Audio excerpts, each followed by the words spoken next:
동일시 현상을 두고 우리가 프로이트 일에 연구해온 바가 있기 때문에 이것을 120년간을 갖다 다 얘기하려면은 한이 없는데 이걸 요약하면은 프로이트가 물론 연구를 많이 하셨습니다.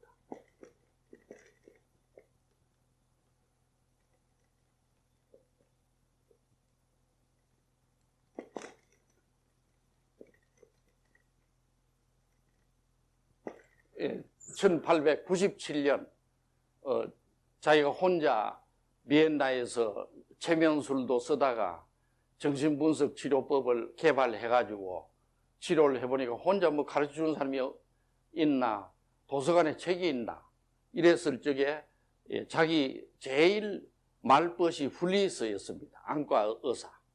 안과 의사인데 정신현상을 잘 알았던 모양이에요.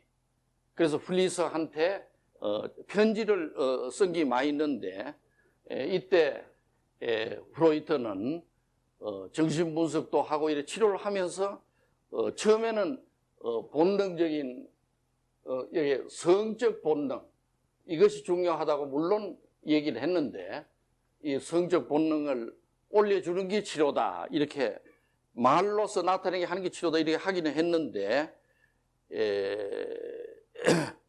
그 프로이트는 훌리스한테 대한 그 편지에서 이 사람이 여러 사람을 동일시하는 모양이다 하는 얘기를 한 적이 있습니다. 이 사람이 살다 보면은 자기 아버지나 어머니만 닮는 게 아니라 여러 사람을 동일시하는 것이라고 얘기를 한 바 있습니다.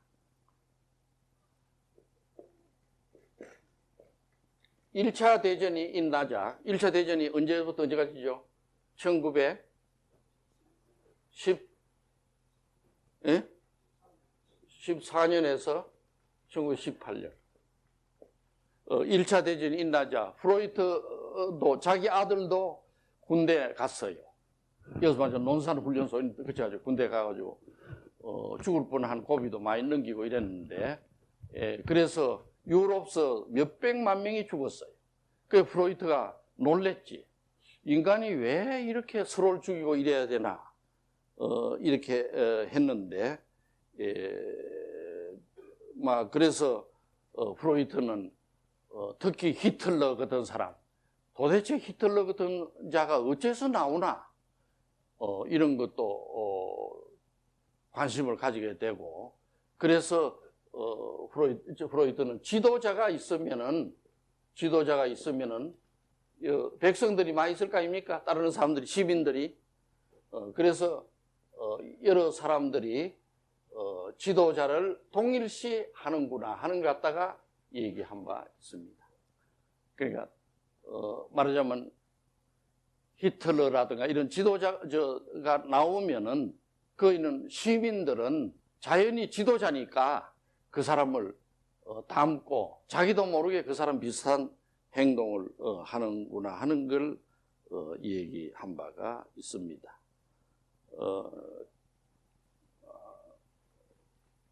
그룹 심리와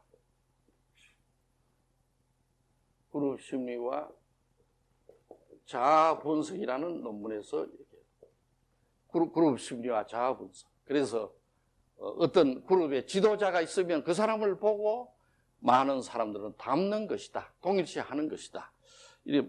그런 얘기를 했고 그 다음에 제일 결정적인 얘기가 아까 말한 5, 6세 때 에디푸스 현상이 일어난다 그랬죠? 그렇죠? 에디푸스 콤플렉스.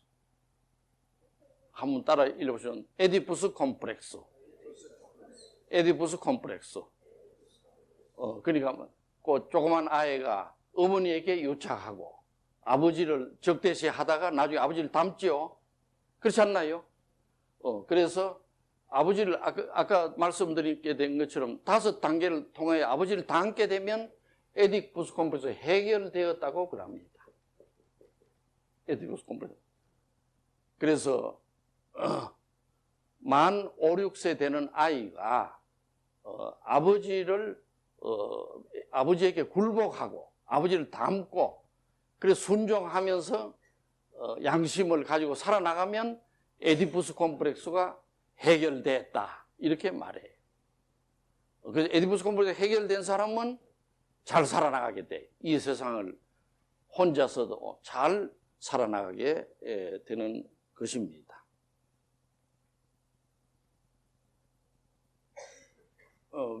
그러나 아까 말씀드린 것처럼 에디푸스 콤플렉스가 어떤 사람들이 해결되고 어떤 사람들이 해결 안 되나 이 프로이트는 자세한 말씀을 안 하셨어요. 그러나 오늘날 연구를 해보면은 어떤 사람이 에디푸스 콤플렉스 해결이 잘 안 됩니까? 안 되는 어떤 사람이 그렇겠나요? 예? 아버지가 없는 경우입니다. 아버지가 돌아가셨거나 아버지가 말하자면 원양에 가가지고 안 돌아오시거나 이래 되면은 그런 소년은 계속 어머니에게 유착되는 심리가 그대로 가지고 그대로 자라기 때문에 양심을 형성 못해요. 양심을 형성 또 여자의 경우도 그런 또 경로가 있습니다만 어쨌든 양심을 형성해야 되는데 아버지가 없는 경우가 그렇고 두 번째는 아버지가 너무나 약한 경우를 들 수 있습니다. 아버지가 너무 매가리가 없고 맨날 술이나 마시고 들어와서 노래 부르다가 자고 아버지가 약한 사람, 아버지가 약한 경우. 그 다음에 오늘날 프로이트의 이런 에디푸스 콤플렉스 문제를 놓고 연구를 해볼 때 어머니가 너무 강한 경우가 그렇습니다. 어머니가 너무 강한 경우. 어머니가 강한 집안도 있죠? 있나요, 없나요? 예? 그래서 어머니가 너무 강해가지고 모든 경우를 다 하고 남편을 우습게 알고 그런 사람이 있죠? 그런 경우에는 그 아들이 볼 때 아버지를 저 사람이 별거 아니구나 이러니까 아버지에게 굴복을 안 해요. 안 하는 사람은 어머니에게 유착된 상태를 일생 끌고 가게 되는 것입니다. 이런 경우에는 이제 말씀드린 좀 해결이 안 되는 에디푸스 콤플렉스 해결이 안 되는 경우입니다. 에디푸스 콤플렉스가 해결이 안 되면은 동일시를 못하게 되는 것은 물론 사실이죠. 동일시 현상을 못 가지게 된다.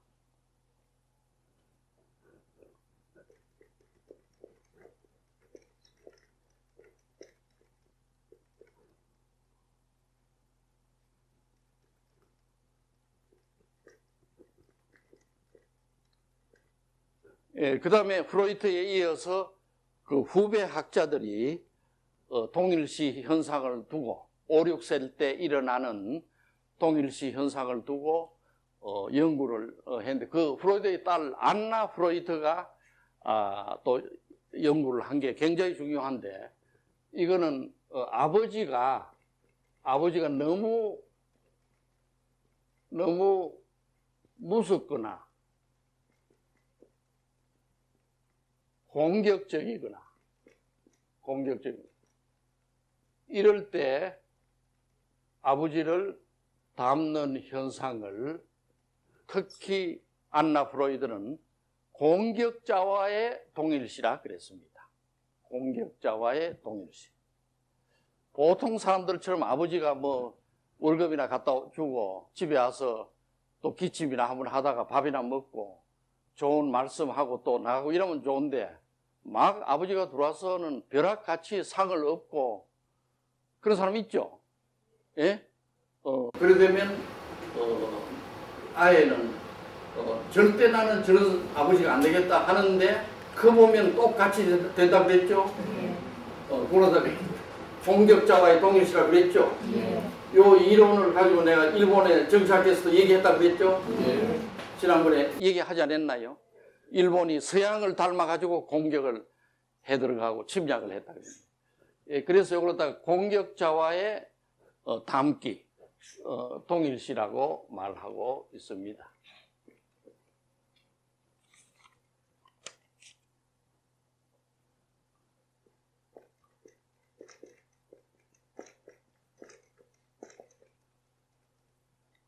그 다음에 에릭슨, E.H. 에릭슨은 요때 동일시가 잘 된 아이는 자기 동일성을 확립한다고 그랬는데 요거는 조금 전까지 나온 바와 같습니다. 동일시를 잘 된 아이는 자기 동일성, 셀프 아이덴티티를 잘 확립을 한다. 그 동일시를 잘한 아이는 아까 말했던 양심도 받아들이고 이래 하기 때문에 이런 사람은 나는 누구나 하는 것을 잘 압니까 모릅니까? 예? 잘 알게 돼요. 잘 알게 되고 삶의 목표도 알게 돼요. 나는 왜 살며 어떻게 살아가야 되겠다. 목표를 알게 되고 그 다음에 자기의 인생관도 세워지게 된다. 인생관. 이런 것이 자기 동일성이 확립된 사람은 이래 돼요. 나는 어떤 사람이며 무엇을 하고 살다가 이 세상을 어떻게 떠날 것이다.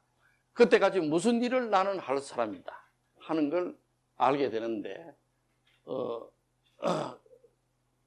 동일시를 못한 사람은 동일성 혼란이 온다 그랬죠. 혼란이 오면 아까 얘기한 것처럼 정신병이 온다 그랬죠. 그래서 노이로제와 정신병이 오는데 노이로제 정신병이 오기 전에도 에릭슨에 의하면 희망이 없어진답니다. 살 희망이 없어진다. 내가 왜 살아야 되나? 학교는 또 왜 가야 되나? 공부는 왜 하나? 희망이 없어진다. 그 다음에 절망감이 자주 온다는 겁니다. 절망감. 조금만 어떤 일을 하다가도 안 되면 아이고 나는 죽어야 된다. 나 같은 사람은 살 필요도 없다. 일생 고생이다. 절망이 온다는 거죠. 또 이런 사람은 평소에 남을 믿지 않고 냉소적으로 된답니다. 남이 아무리 옳은 소리를 해도 뭐 그래.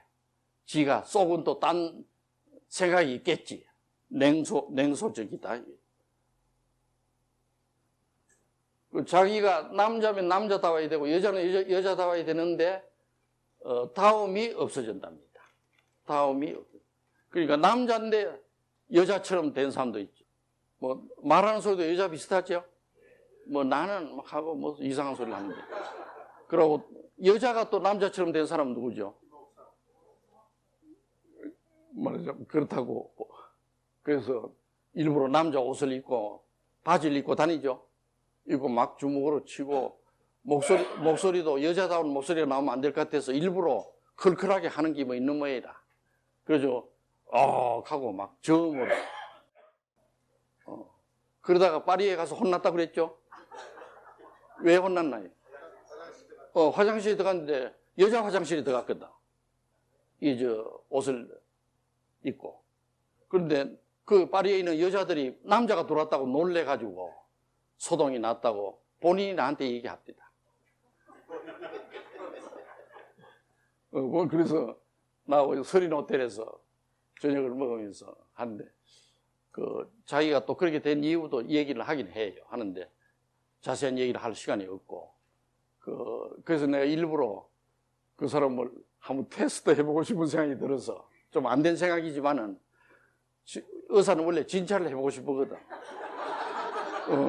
그래서 내가 무슨 말 끝에 암흑의 이혼 하다가 미스키비 그랬거든. 슬쩍 말이야. 미스키비지. 결혼 안 했으니까. 그러니까 아닙니까?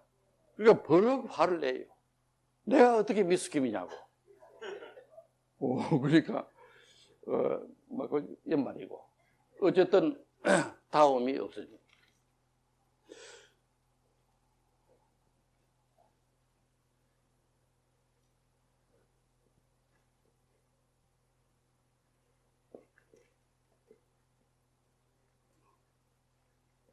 산도 라도라는 사람은 동일시 문제를 연구하다가 사람만 그런 게 아니라 하등 동물도 그렇더라 이렇게 주장을 하고 있습니다. 하등 동물. 그래서 자기가 가만히 이런 개나 그런 동물들을 관찰해 보니까 그것들도 새끼들이 애미를 담고 그래 하더래요. 그래서 표정도 비슷해지고 어머니가 막 윙하고 어른거리면 자식도 그래 하고 그래 한다.